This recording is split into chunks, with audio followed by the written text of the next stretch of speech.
బులెటిన్లో breaking news చూస్తున్నాం. హైదరాబాద్ రాజేంద్ర నగర్లో మరోసారి చిరుత కలకలం సృష్టించింది. రాజేంద్ర నగర్లోని వ్యవసాయ విశ్వవిద్యాలయంలో మార్నింగ్ వాకర్స్ చిరుతను చూశారు. ఒక్కసారిగా భయభ్రాంతులకు గురయ్యారు. ప్రొఫెసర్ జయశంకర్ విగ్రహం వరకు వచ్చి అక్కడి నుంచి చెట్లలోకి వెళ్లిపోయినట్లు తెలిపారు. మార్నింగ్ వాకర్స్ చిరుత పాదముద్రలు సైతం గుర్తించారు.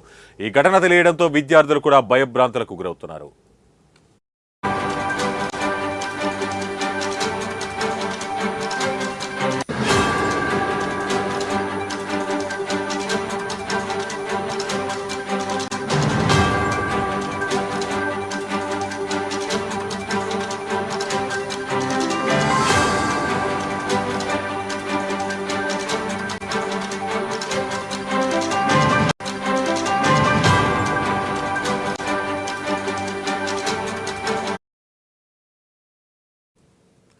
అయితే రాజేంద్ర నగర్లో చిరుత కనిపించడం ఇది కొత్త ఏం కాదు. గతంలో కూడా చాలాసార్లు కనిపించింది.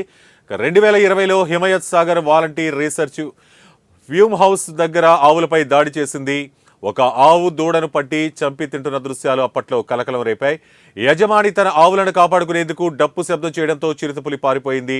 పలుమార్లు చిరుతపులులు తిరుగుతున్నప్పటికీ అధికారులు పట్టించుకోవడం లేదని ఆవేదన వ్యక్తం చేస్తున్నారు స్థానికులు. ఏ సమయంలో చిరుత దాడి చేస్తుందోనని భయాందోళనలో ఉన్నట్లు చెప్పారు. ఇప్పుడు ఏకంగా వ్యవసాయ విశ్వవిద్యాలయంలో చిరుత ప్రత్యక్షం కావడంతో మరోసారి స్థానికుల్లో భయం నెలకొంది. నేను ఉదయం 4:30కు వచ్చి ఇక్కడ బండి పెడతా. ఇక్కడ ఈ గేట్ కాడ పెట్టిన తర్వాత వీడికి వెళ్ళి నడుచుకుంటూ వెళ్ళి ఆ గేట్ దాకా వెళ్తా. ఇక్కడ మన లాస్ట్ వరకు అక్కడ గేట్ ఉంది, గుర్రాల గట్టు కదా, ఇక్కడ ఇటు సైడ్ రైట్ సైడ్లో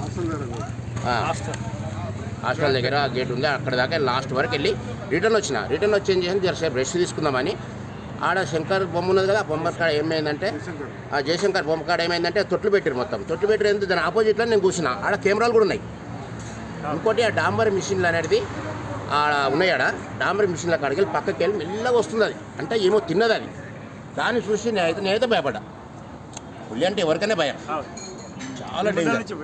చాలా డేంజర్. అందుకే అప్పుడు ఏం చేసిన అంటే అప్పుడే వెళ్ళా ఉన్నాడు, అవతల ఉండే గేట్ అవతల వెళ్ళాయని అప్పుడే పిలుచుకొని వాళ్ళకు కూడా ఫోన్ చేసి చెప్తే ఆయనకు, ఎందుకంటే యాదవ్ రెడ్డి